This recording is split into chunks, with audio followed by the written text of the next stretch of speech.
이 영상은 AI 도구의 도움을 받아 제작되었으며 음성 이미지 일부는 인공지능 AI로 생성되었습니다. 3월 4일 골드 브리핑 바로 시작하겠습니다. 요즘 금시장 정말 뜨겁죠? 연일 최고가를 찍고 있는데 오늘 이 시간에는 이 상황을 데이터를 가지고 아주 명쾌하게 한번 짚어보겠습니다. 네, 바로 이 질문이죠. 금값이 이렇게까지 오르는데 과연 지금이 살 때일까? 아마 다들 이 고민하고 계실 거예요. 오늘 저와 함께 그 해답의 실마리를 한번 찾아보시죠. 자, 오늘 이야기는 이렇게 6단계로 진행됩니다. 먼저 오늘 가격이 얼마인지 딱 짚어보고요. 앞으로 어떻게 될지, 또 왜 오르는 건지 그 요인들을 살펴볼 겁니다. 그리고 한국 시장만의 좀 독특한 심리가 있거든요. 그것까지 보고 나서 마지막엔 그래서 우린 뭘 해야 하는지 구체적인 전략까지 딱 정리해드릴게요. 여러분, 먼저 제 유튜브 채널 구독 버튼 눌러주시면 더 좋은 영상 만들 힘이 될 거예요. 정말 감사합니다. 자, 그럼 첫 번째 순서, 오늘의 금 가격부터 바로 확인해 보겠습니다. 모든 전략의 시작은 정확한 숫자 아니겠습니까? 어제, 그러니까 3월 3일 마감가부터 딱 짚고 넘어가죠. 일단 국제 시세를 기준으로 계산한 이론 가격부터 볼게요. 3월 3일 마감 기준으로 보면 그램당 24만 6,095원입니다. 이게 사실 장중에는 25만 3천 원을 훌쩍 넘기기도 했는데 결국 전날보다는 한 1% 정도 하락해서 마감한 모습이에요. 자, 그런데 진짜 재밌는 건 바로 여기입니다. 국제 시세는 살짝 내렸잖아요. 근데 같은 날 우리나라 KRX 금시장에서는요, 그램당 25만 1,840원에 마감했어요. 이게 전날보다 무려 4.81%나 폭등한 겁니다. 그러니까 세계 시장보다 우리나라 시장이 훨씬 더 뜨거웠다는 거죠. 근데 우리가 실제로 금은방 가서 금한돈 살 때 가격은 또 완전히 달라요. 이 표를 한번 보세요. 우리가 살 때는 거의 110만 원인데 팔 때는 90만 원도 채 안 되죠. 이 살 때와 팔 때의 가격 차이, 이걸 스프레드라고 하는데 이게 어마어마합니다. 이게 바로 실물금 투자의 가장 큰 특징이자 어떻게 보면 좀 어려운 점이죠. 좋습니다. 지금까지 숫자를 확인해 봤으니까 이제 가장 궁금한 거, 그래서 오늘 금값은 어떻게 될까? 단기 전망과 글로벌 시장의 흐름을 본격적으로 한번 파헤쳐보겠습니다. 3월 3일 국제시장을 한마디로 요약하면 바로 이겁니다. 과열의 하루. 전쟁에 대한 공포 때문에 막 5,300달러를 뚫고 올라갔다가 달러가 너무 강해지고 또 이만하면 됐다는 차익 실현 물량이 쏟아지면서 다시 밀려 내려온 거죠. 주식 차트 보시는 분들은 아실 텐데 이걸 윗꼬리가 긴 캔들이라고 하거든요. 이건 전형적으로 일단 단기적으로는 너무 올랐는데 하는 신호로 봅니다. 그래서 오늘 시장은 크게 보면 한 3가지 시나리오가 가능합니다. 가장 유력한 건 어제 너무 달렸으니까 오늘은 좀 쉬어가는 횡보장세가 될 가능성이 높고요. 하지만 변수는 있죠. 만약에 중동에서 더 안 좋은 소식이 들려온다? 그럼 소매가가 115만 원을 넘어 더 뛸 수도 있습니다. 반대로 갑자기 휴전한다더라 같은 좋은 뉴스가 나오면 다시 105만 원 근처까지 조정을 받을 수도 있는 상황입니다. 자, 그러면 이런 움직임이 도대체 왜 나타나는 걸까요? 가격이라는 건 결국 결과물이잖아요. 지금부터는 그 가격을 움직이는 진짜 이유들, 그 핵심 동력들을 하나하나 파헤쳐 보겠습니다. 지금 금시장은요, 이 3가지 힘이 팽팽하게 줄다리기를 하고 있는 형국이에요. 한쪽에서는 강한 미국 달러가 금값의 발목을 잡고 있어요. 금은 달러로 거래되니까 달러가 비싸지면 금의 매력이 상대적으로 떨어지거든요. 그런데 반대편에서는 중동 리스크 같은 지정학적 불안감이 일단 안전한 금부터 사두자 하는 심리를 자극하고요. 여기에 우리나라 투자자들의 나만 뒤처지면 안 돼 하는 포모 심리까지 더해져서 가격을 위로 밀어 올리고 있는 거죠. 기술적으로 분석하는 트레이더들이 지금 딱 주시하고 있는 가격대가 있습니다. 단기적으로는 그램당 24만 6천 원 선이 무너지지 않는지 이걸 지지선으로 보고 있고요. 위로는 25만 3천 원을 뚫고 올라갈 수 있는지 이걸 저항선으로 보고 있어요. 오늘 이 가격대 사이에서 어떻게 움직이는지가 아주 중요한 관전 포인트가 될 겁니다. 자, 이걸 종합해보면 기술적 분석의 결론은 명확합니다. 가격은 급등했고 거래량도 터졌는데 윗꼬리가 길게 달렸다? 이 3가지 신호가 동시에 나왔다는 건요, 지금 흥분해서 따라붙을 때가 아니다. 오히려 한숨 돌리고 계획적으로 나눠서 적내야 한다는 걸 아주 강하게 보여주는 거죠. 자, 좋습니다. 분석은 여기까지 하고 이제 가장 중요한 시간이죠. 그래서 어쩌라고? 바로 이 질문에 대한 답을 찾아보겠습니다. 분석을 토대로 우리는 오늘 어떻게 행동해야 할지, 사야 할지, 팔아야 할지, 아니면 가만히 있어야 할지 말이죠. 여러분 상황에 맞춰서 딱 정리해 드릴게요. 만약에 금을 이미 가지고 계신 분이라면 기본 전략은 그냥 보유입니다. 굳이 서둘러서 팔 이유가 없어요. 다만 내 전체 자산에서 금 비중이 너무 높다, 한 20% 넘어간다, 이런 분들은 한 20에서 30% 정도만 수익을 실현하는 것도 좋은 방법입니다. 그리고 이제 막 금 투자를 시작하시려는 분들은 괜찮습니다. 소액으로 조금씩 나눠서 사는 건 좋은 시작이에요. 근데 절대 한 번에 몰빵은 안 됩니다. 조금 더 공격적으로 단기 트레이딩을 생각하는 분들을 위한 구체적인 플레이북도 한번 짜봤습니다. 예를 들어 금 한 돈을 산다고 하면 108만 5천 원에서 109만 5천 원 사이에서 1차로 들어가 보는 거죠. 그러다 만약 가격이 좀 빠져서 106만 원 근처까지 온다?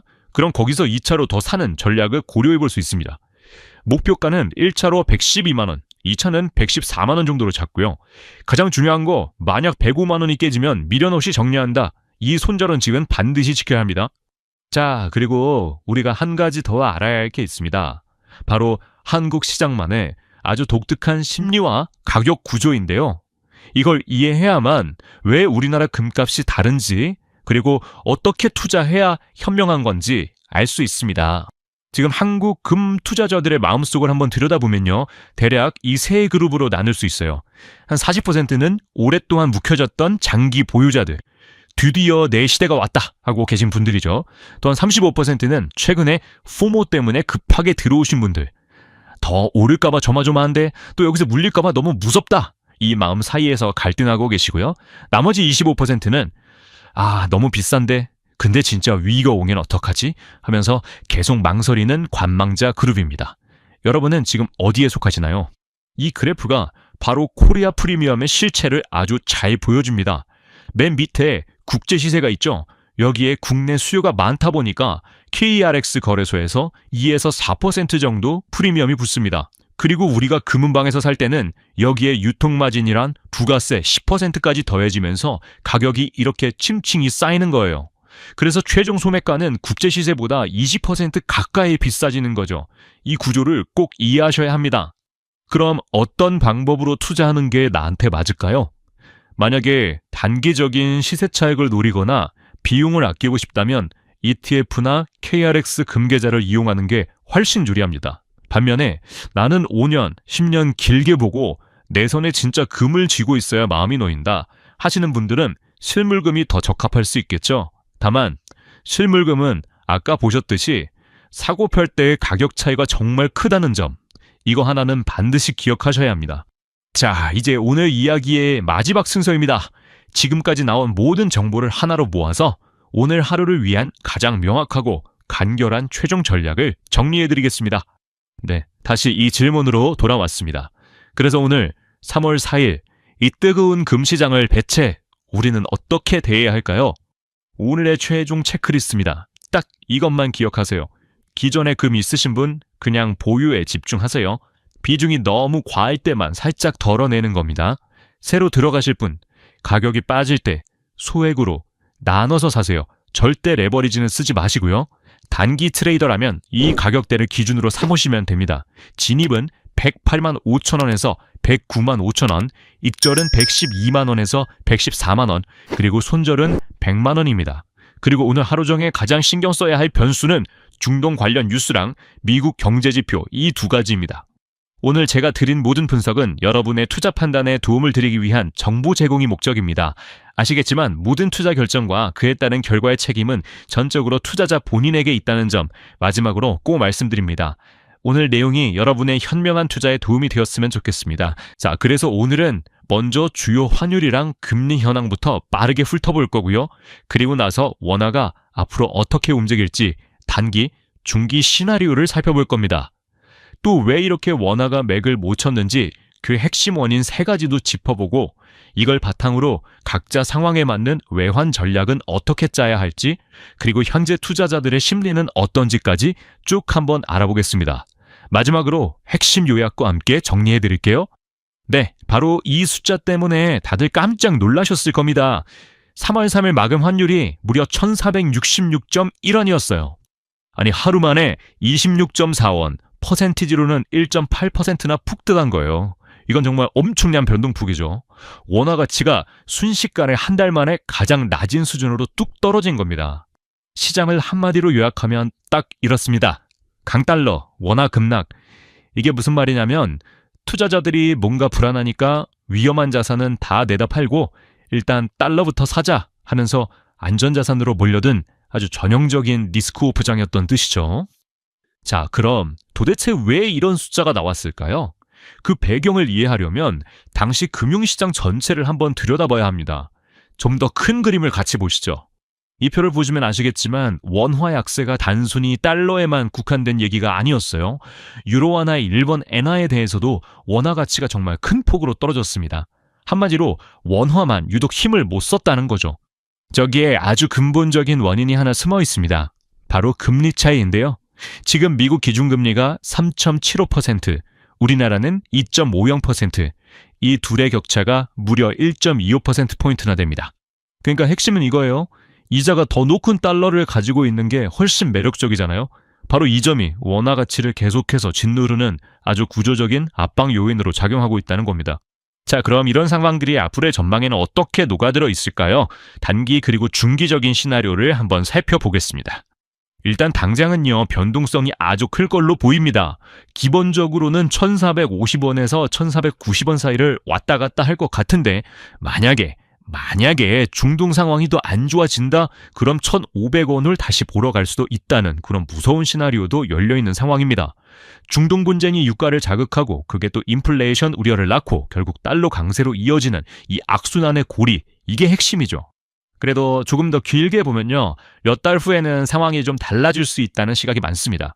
달러가 이제 오를 만큼 올랐다 이런 얘기가 나오면서 1,450원 근처에서 움직이지 않겠냐는 거죠.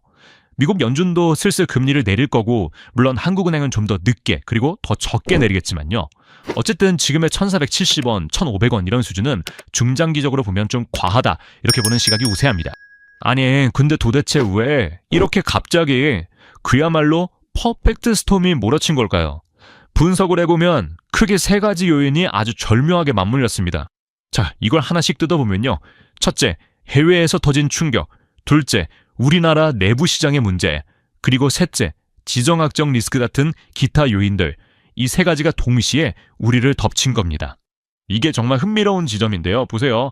해외에서는 중동 전쟁 우려 때문에 유가가 10%나 폭등했죠. 그러니까 이러다 인플레이션 다시 오는 거 아냐? 하면서 미국 금리 인하 기대감이 싹 식어버렸어요. 근데 바로 그 타이밍에 국내에서는 코스피가 7% 넘게 폭락한 겁니다. 외국인들이 이건 아니다 싶어서 주식을 내다 팔고 그 돈을 달러로 바꿔서 빠져나가려고 하니까 원화가 아시아 통화 중에서 가장 큰 타격을 받은 거죠. 자, 그럼 이렇게 복잡하고 어려운 상황에서 우리는 어떻게 해야 할까요? 이제부터는 좀 더 실용적인 이야기, 각자 상황에 맞는 전략을 한번 짜보겠습니다. 그 전에 이거 하나는 꼭 짚고 넘어가야 합니다. 지금부터 드리는 말씀은 어디까지나 교육용 시나리오이지 절대 투자 조언이 아니라는 점 반드시 각자 신중하게 판단하고 리스크 관리를 하셔야 합니다. 표를 한번 보시죠.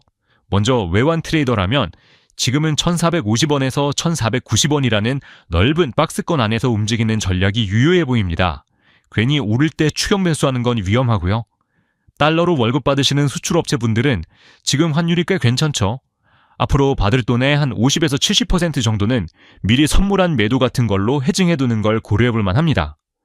반대로 수입업체는 정말 힘든 상황인데요. 비용 부담이 크니까 단기적으로 필요한 달러의 한 30에서 50% 정도는 방어적으로 미리 사두는 게 현명해 보입니다. 마지막으로 유학이나 여행 가시는 분들은 한 번에 몰빵해서 환전하지 마시고요.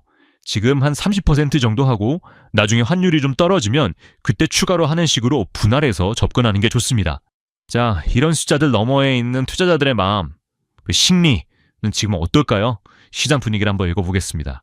데이터가 모든 걸 말해주죠. 코스피는 7% 넘게 폭락해서 5,800선이 깨졌고 환율은 1,466원까지 치솟았습니다. 전형적인 공포 잔세예요. 투자자들이 주식 같은 위험 자산은 내던지고 일단 달러가 최고다 하면서 안전자산으로 도피하는 현상이 뚜렷하게 나타난 거죠. 그런데 말이죠. 여기서 정말 재밌는 지표가 하나 있습니다. 바로 암호화폐 시장의 김치 프리미엄인데요. 보통 시장이 과열되면 이 프리미엄이 막 치솟거든요. 근데 이때는 보세요. 고작 0.5에서 1.2% 사이 아주 안정적인 수준을 유지했습니다. 이게 뭘 의미할까요? 네, 전통적인 주식시장 투자자들은 공포에 질려 있지만 그 공포가 사회 전반의 투기 광풍으로 번지지는 않았다는 신호로 볼 수 있습니다. 그러니까 다들 무섭다 하면서도 한편으로는 어떻게 되나 보자 하고 신중하게 관망하는 분위기가 더 강했다는 거죠. 자, 그럼 오늘 이야기의 결론을 내려보겠습니다. 핵심 숫자들과 가장 중요한 포인트를 다시 한번 정리해 드릴게요. 정리하자면 이겁니다. 3월 3일 중동에서 시작된 충격파가 원화를 아시아 통화 약세 한복판으로 밀어넣었다.